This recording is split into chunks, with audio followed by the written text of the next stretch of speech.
come today to Hayfield Lakes near Doncaster to do a spot of pellet waggler fishing.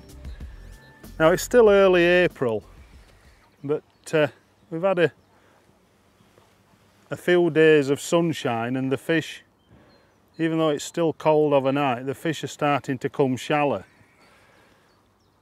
Now this is a real mecca Hayfield for fishing with pellet wagglers, and the style of waggler that most people have used are the solid type wagglers made of balsa or foam. Now these are great, but of course the black in colour or whatever, they're solid and the fish can actually see them. So when the fish come really shallow in the height of summer, it's not really the right thing to be using. We've developed some clear plastic wagglers, right? These are what they call shorty pellet wagglers, and these are from 4 to 7 gram. And I'm just using a 5 gram waggler that I'm casting about the distance I can fire 8mm pellets, which is about 25, maybe 30 yard at the very most. And I've had a good morning's fishing. I've caught quite a few fish, and I'm just trying to get this fish in, then I can talk a little bit about the rig that I'm using. Now, early last year we brought some crystal dibbers, some dibber floats for fishing shallow, and these really took places by storm, and there were a lot of matches and a lot of records broke using these clear plastic dibbers, the crystal dibbers. And they're probably one of the fastest selling floats that's ever come on the market. They really took off. Now if these work, if you can think that a pellet waggler, a clear plastic pellet waggler, same as these shorties, you can imagine these working exactly the same. The fish can hardly see the actual float. So once the fish come shallow, and you know, sometimes you can catch them as shallow as even a foot deep. I mean, I'm fishing a little bit deeper today because the water's still quite cold, and I've still seen a couple of fish right on the surface. I've got 1 or 2 of my 8mm pellets are floating, and the fish have come right up on the surface for the odd floaters. So, you know, even today it might be possible to catch an odd fish, you know, like even a foot deep. But I'm fishing about probably 2.5 foot at the moment. Now once I get this fish in, I can talk you through the rig that I've got. I mean, once the fish do come shallow in the summertime, we also have produced some little plastic discs to stop the floats diving so deep. Right, and these just fit in between the lead at the base of the float and between the plastic in between, so that once the float enters the water it doesn't dive so deep, because this plastic disc just stops the float diving down. Now this fish is not really wanting to play. I've already had one fish that was probably 10 or 12 pounds, so there's 1 or 2 big fish feeding.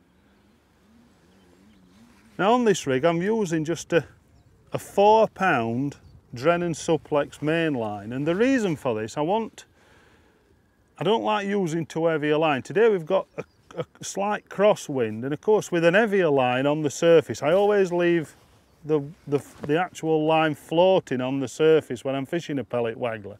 I want that line to be as straight as possible from the rod tip to the float, so a 4 pound line gives you a chance to keep that line tighter, because if you don't strike extremely quick you just don't tuck any bites, and the straighter you can keep that line the better. But I've already said I've got a nice 4 pound Suplex main line, and the reason I use Suplex is because it does float, it doesn't sink so well, so you can keep the line up on the surface. Right, attached to that I've got a shock leader. Well, no, it's not really a shock leader. What it is, it's just a piece of 8 pound 9 or 23 Suplex again that holds the rubber grommets that attach to the float. I use float stops either side of the actual pellet waggler. Once I get this fish in, I'll be able to show you this.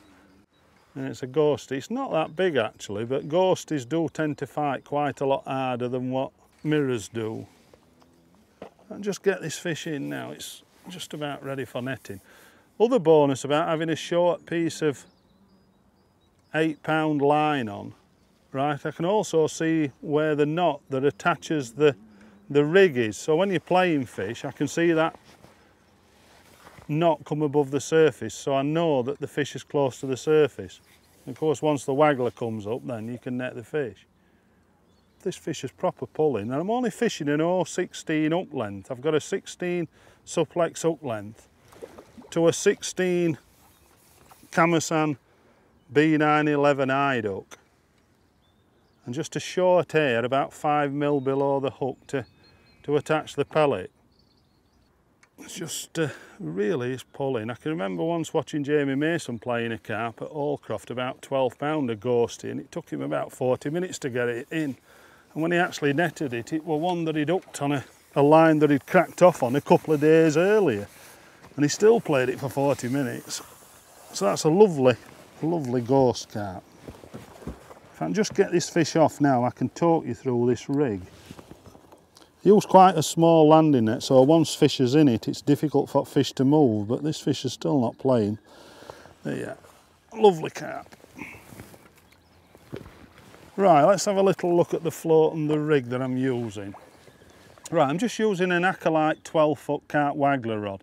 Really soft, bends through right through to the butt, so you can play fish on quite light lines and you're not going to lose fish. Now you can see, this is the shock leader that I was talking about. Not the shock leader, but the heavier line to put the float stops onto. So I prefer to put the stops either side of the float as it is. These shorty pellet wagglers have a loading at the base of the float and also a swivel that's into the bottom of that. Now I want the fish to hit that. When the float goes under, the fish has actually hit that weight and has a chance to actually hook itself. Rather than putting a swivel on or anything else, I'd rather put them straight on the line. Now you can see that float's got some weights at the bottom. So I've got it shotted right down today because the conditions is good, there's hardly any wind at all, and also the bites are just little dips. I've shotted the float right down. I've kept the actual leads on the base of the float. There's some washers right underneath the plastic. Now if I wanted to stick a little bit more of that up, if I were using say 11mm pellets, I'm using 8mm today, I could just take a washer off at the bottom of the float and stick a little bit more float up. Now going down the rig, I've got this leader on. I've also got a swivel to attach the hook length. So I've got a small 21 size swivel, or 16 suplex hook length, and then the hook and pellet band. I'll just put a pellet into this and put quite a big one in so you can see. Now it's quite important when you're fishing shallow to use a pellet band that's about 5mm below the actual hook itself. You want a gap between that hook and the actual band. That's about 5mm. It could even be 6 or 7mm in the height of winter. So that's the rig that I'm actually using. Right, feeding is probably the most important thing when you're fishing with a pellet waggler. You must feed continually. Right, I know I've just played a fish and while I was talking I didn't feed, but even when you're playing fish, it's possible to feed some pellets as well if you get a carp that's not pulling too hard.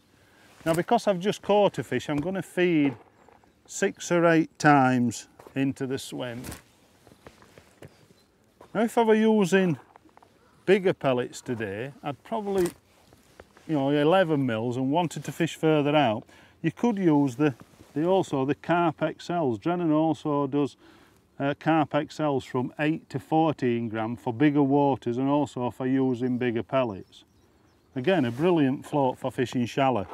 You can imagine if in the height of summer what it's like when you're catching as shallow as a foot deep at times. These clear plastic shorty pellet wagglers will be fantastic when you want to put the actual float right at side of the hook bait almost. I mean, by fishing these rubber float stops, I can actually move both the stops. I have the two below and go right shallow. I can go right onto the top of the swivel when the fish come really shallow. Even today I've seen a couple of fish taking pellets almost off the surface, and I probably could have caught one as shallow as that today.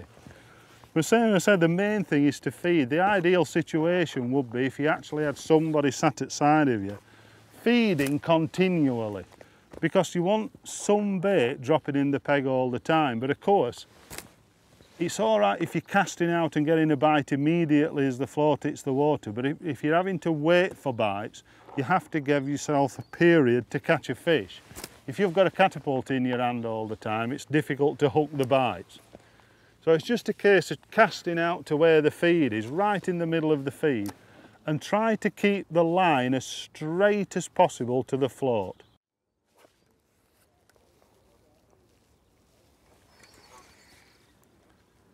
There we go, that's another carp on the shorty pellet waggler.